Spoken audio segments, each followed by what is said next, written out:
ada tugas menanggung dalam bulan adanya yayasan kami masyarakat Indonesia juga badan untuk mampu dari ayat produk perhatian itu saja juga kita selamat atas pembukaan rumah tubuh tadi, semoga bermanfaat bagi masyarakat. Terima kasih. Assalamualaikum warahmatullahi wabarakatuh. Terima kasih kepada Bapak Gagan selaku Kepala Desa Cihanjuang yang telah memberikan sambutan yang sangat baik. Dan tentunya berikut adalah sambutan dari Dinas Sosial Provinsi Jawa Barat yang diwakili oleh Bapak Ridwan Senehu, perwakilan dari Pemberdayaan Sosial. Menizin, mohon maaf. Baik, kepada Ibu kami persilakan. Pertama kami sampaikan permohonan maaf atas tidak hadiran pimpinan kami.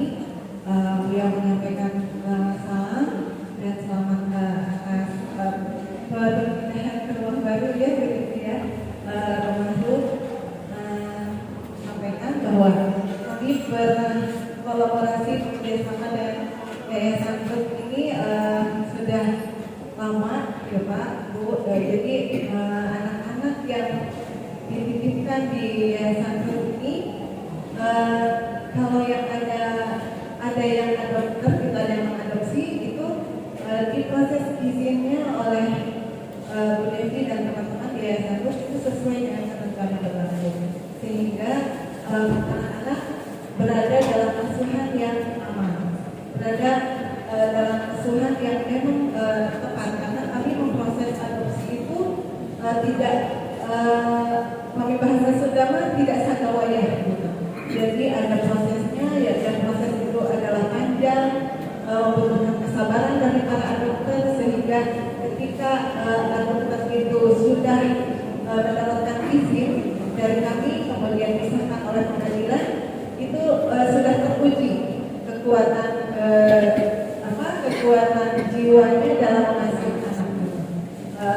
Sehingga kami juga sangat mempercayai Yayasan Grup karena selama kami mendampingi Yayasan Grup untuk mengajukan proses adopsi, seluruhnya berjalan dengan baik dan sesuai ketentuan. Dan kami sangat gembira mengikuti perjalanan dari mulai 3 bulan sudah jadi ya, kalau itu ya itu bisa jadi kemudian pindah ke Rafi, kemudian pindah ke sini. Mudah-mudahan rumah ini membawa berkah, kemudian mewujudkan harapan-harapan yang masih tersimpan dulu ya. Banyak sekali impian dari teman-teman di Yayasan ini.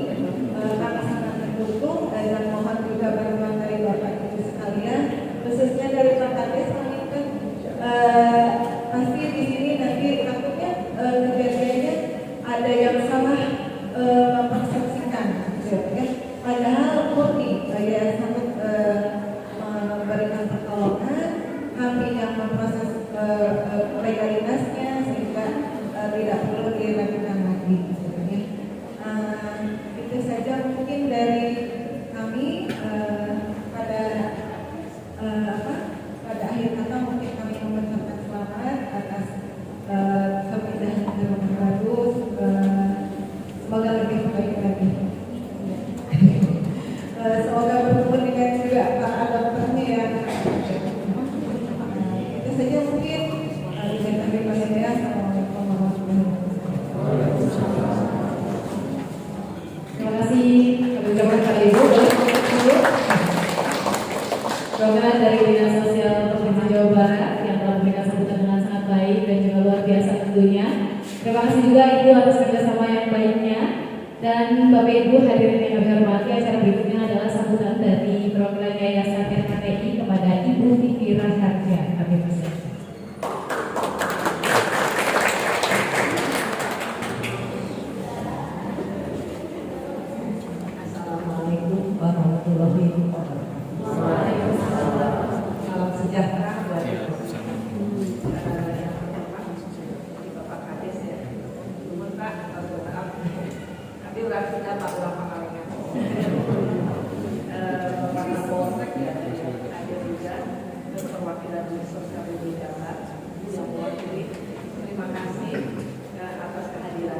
Jadi saya mengucapkan mewakili dari Pak Chandra, Ibu Lili, dan suami saya sebagai founder yang tantangan kita melihat banyak tantangan yang dihadapi beberapa yayasan sosial yang dikenal dengan baik. Ya. Timbul sebuah ide bagaimana membuat sebuah wadah bagi beberapa yayasan sosial yang kegiatannya bisa saling mendukung dan melengkapi. Tapi yayasan yang betul audit, yayasan yang bukan yang tadi Sagawa ya, itu yang kita inginkan. Maka di sebelah ada rumah pemeliharaan lansia yang dipimpin Ibu Wayan. Ini mahal dulunya rumah sakit Suster dari Burung. Ya, kita beruntung punya orang-orang yang punya hati dan kita mengumpulkan semuanya.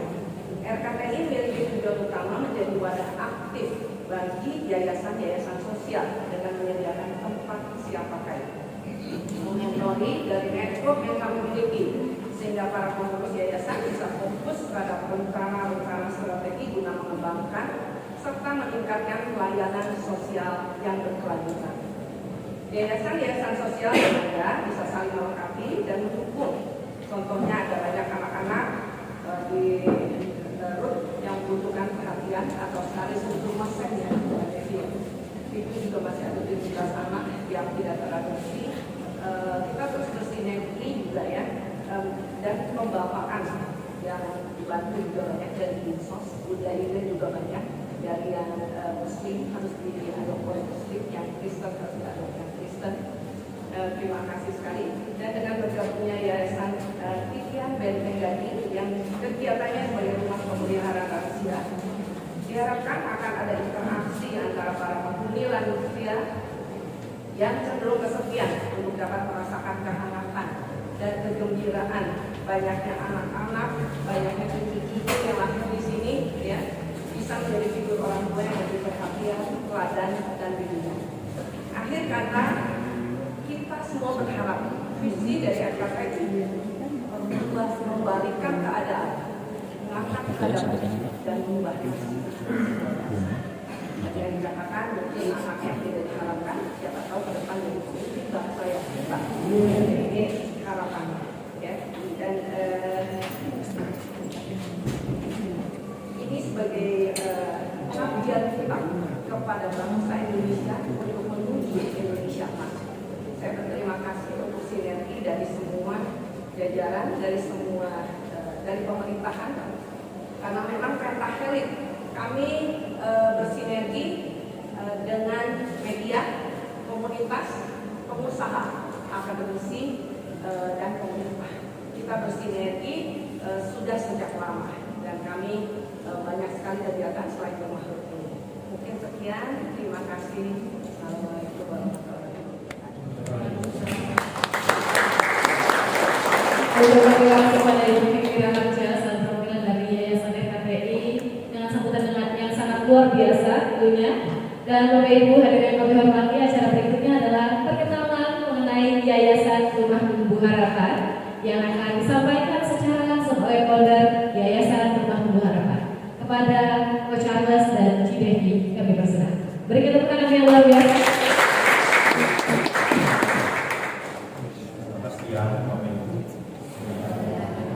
Terima kasih kehormatan Bapak Ibu sekalian. Terima kasih untuk perhatiannya. Terima kasih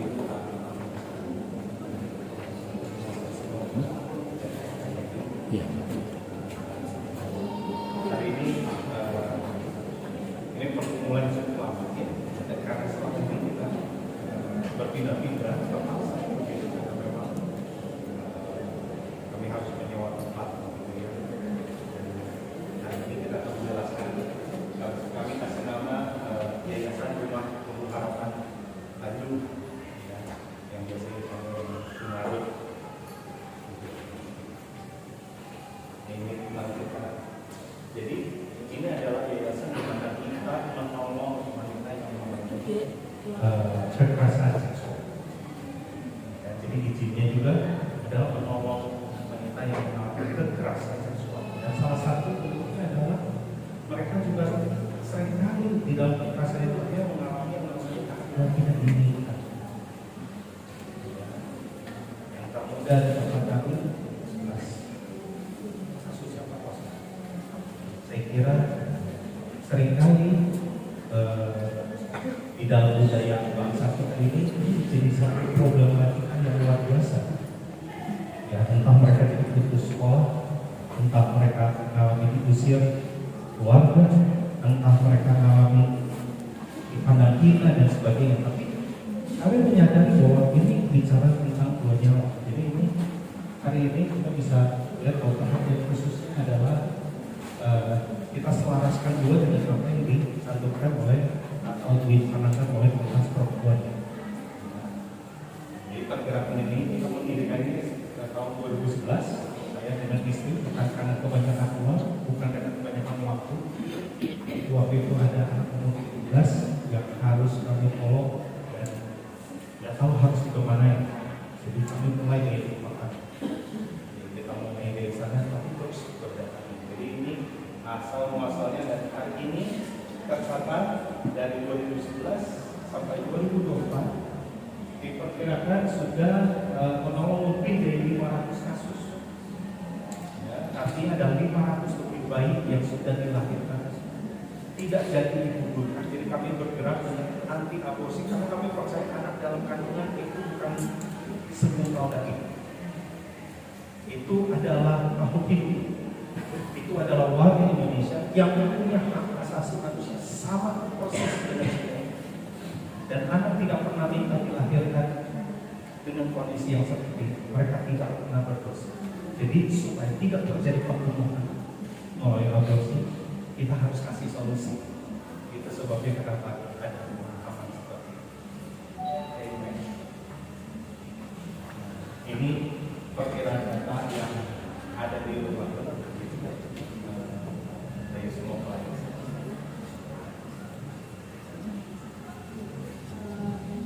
Ini kadang PPA minta data dari kami, jadi data di kaminya harus lengkap, Bapak Ibu, karena untuk melihat kasus kekerasan seksual di Indonesia itu sudah sampai sejauh mana penanganannya.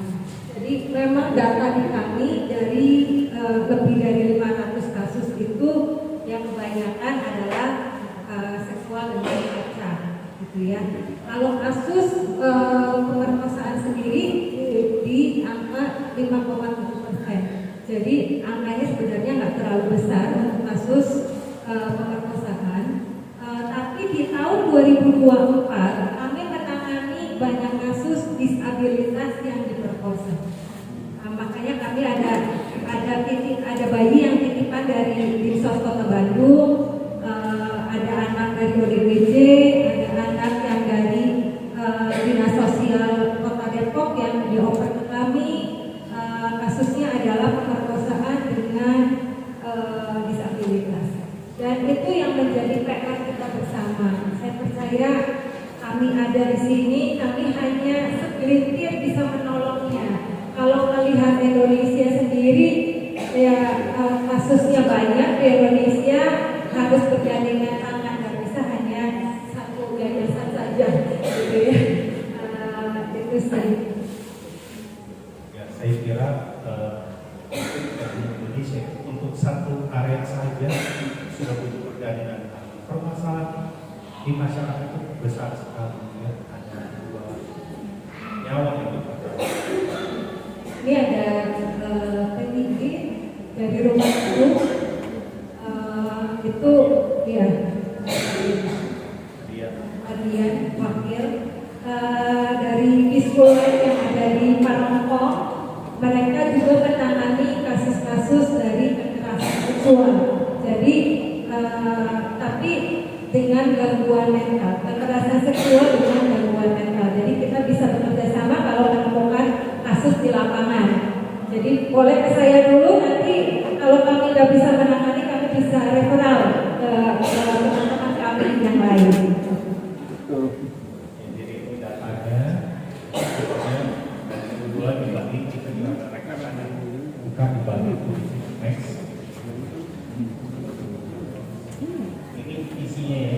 Jadi kita pengen ini menjadi pelayanan polisi yang membantu kepada anak-anak. Ya, kalau yang masih usia sekolah, kalau bisa kembali sekolah. Kalau usia kuliah, kembali kuliah. Mereka yang dulu pernah kerja, kembali bekerja. Kalau mereka mau jadi psikolog, silakan. Tapi jadilah mandiri. Jadi makanya nanti di dalam kegiatannya juga kita ada ibu jahit di sini. Yang udah 10 tahun ya bantu ngajarin ibu yang ada ya untuk belajar menjadi pintu ya pintu gitu ya. Jadi layanan holistik, konseling.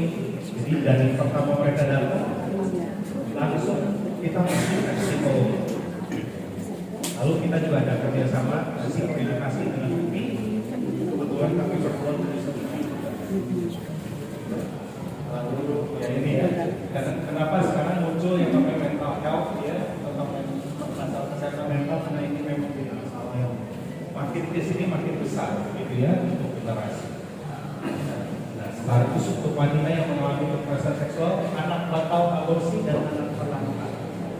Ya, jadi bayi-bayi yang di atas yang Bapak Ibu tadi sempat lihat, itulah anak-anak yang entah itu hamil wanita, entah itu batal, pernah mengalami batal di aborsi dan masih bertahan. Yang ketiga adalah teman, jadi kita tolong, kita nggak pandang dulu lah. Ya, saya pikir kalau judulnya orang dan sosial, nggak perlu pakai atribut apa-apa, atribut manusia kita mau ngomong sama apapun.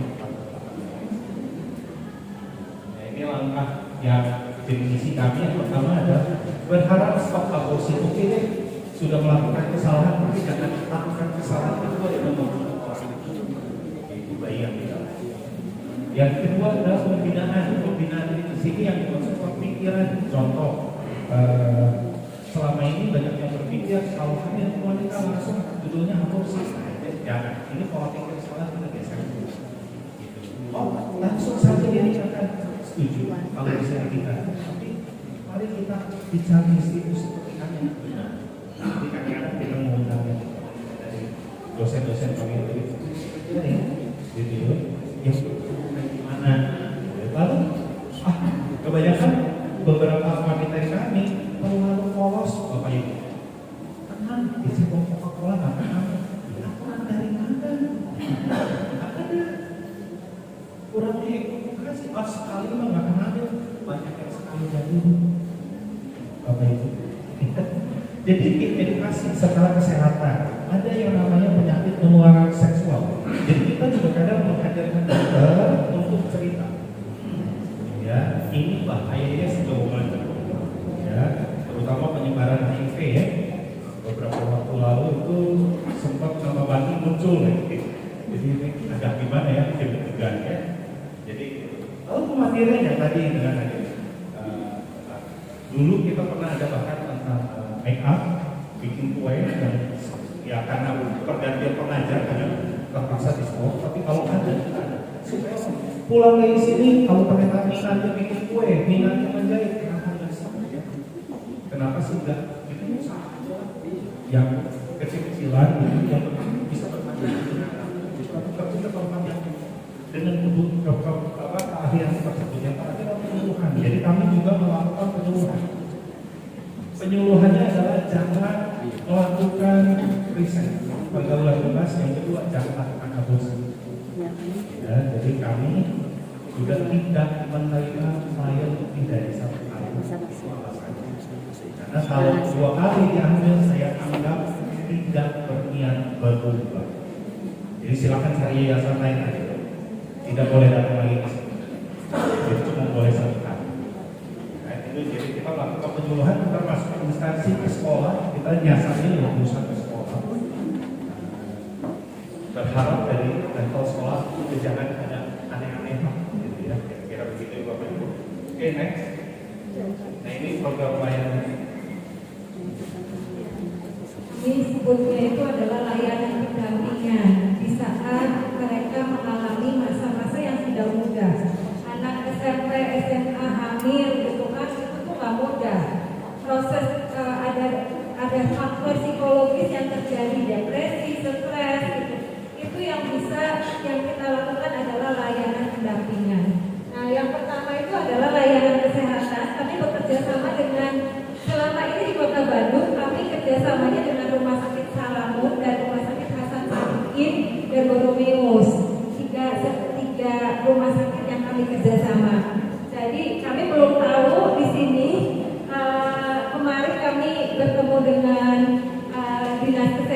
AKBB Dr. Eisen untuk bicara layanan kesehatan yang terdekat dari sini. Ya, dan walaupun kami sekarang masih bekerja sama dengan Hasan Sadikin.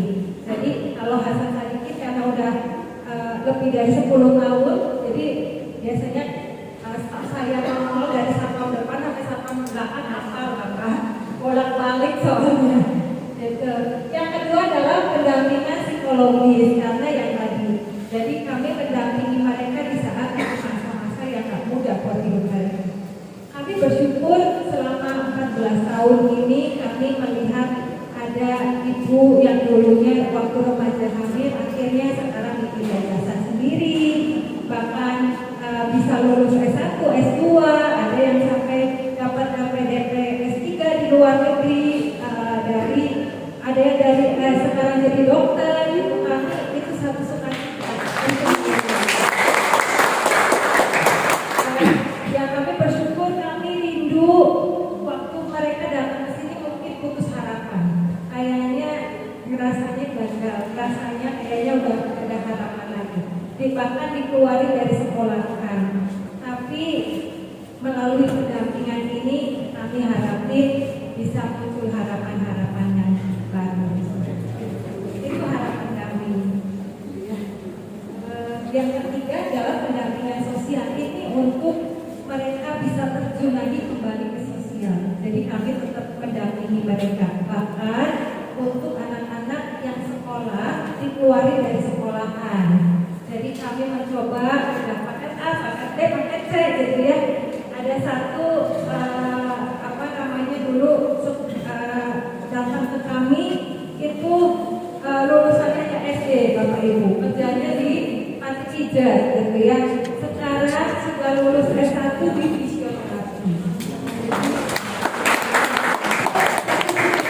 Sendiri, gitu ya, buat kami suatu mereka bisa mengejar impiannya lagi ke depan. Bahkan ada satu lagi yang akhirnya kerja di bagian pemerintahan. Oke,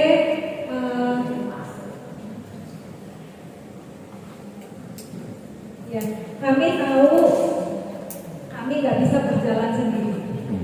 Kami harus berkolaborasi dengan banyak pihak, dengan pemerintah. Maka itu kami terus karena kami untuk layanan seperti ini nggak bisa berdiri sendiri. Terima kasih buat teman-teman seperjuangan. Di sini ada rumah teduh, ada rumah Abi, ada YPAP. Kami bekerja sama dengan banyak pihak untuk kami bisa menjadi PR buat bangsa ini sedikit demi sedikit bisa diselesaikan. Itu harapan kami. Ini kami mau benar-benar mengucapkan terima kasih. Terus terang waktu hari ini terjadi saya terharu karena kami pernah nyangka kami buat yayasan hingga begini. Mungkin Ibu dari Dinsos Provinsi yang tahu perjalanan kami selama 14 tahun ini, Dinsos Kota Bandung, Kabupaten Bandung yang tahu perjalanan pindah-pindahnya kami nggak pernah nyangka karena awal mulanya hanya ngomongin orang aja. Hari ini bulan Januari tepat 14 tahun kami, dan kami bersyukur hari ini. Terima kasih banyak buat RKTI yang menyediakan tempat buat kami di sini. Jadi saya nggak usah pusing buat pindah-pindah, saya nggak usah pusing cari uang buat sewa-sewa rumah.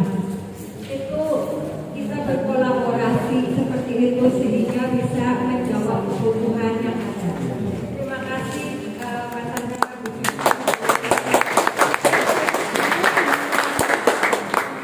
Semoga juga dengan ada lansia di belakang kami bisa berkolaborasi saling bantu gitu ya, bisa saling menghibur satu sama lain.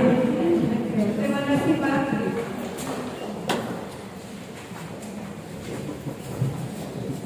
Berikan tepuk tangan yang paling meriah. Sungguh sangat luar biasa menyimak perkenalan Rumah Tubuh Harapan.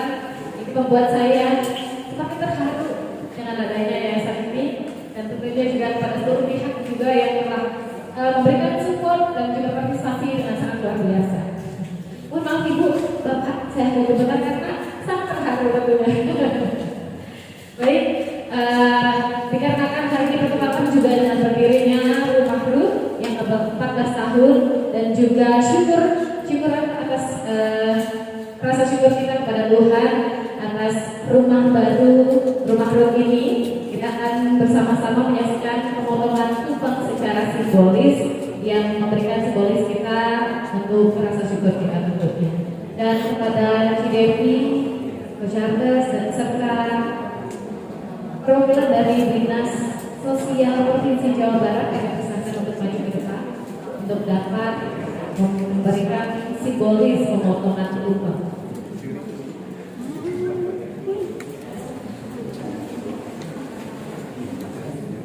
Kepada Bapak Kepala Dinas juga kami persilakan, serta dari RTPI Bu Fira Harja kami persilakan untuk Pak Chandra untuk dapat melakukan sesi pemotongan tumpeng. Serta Kepala Desa, monggo Bapak.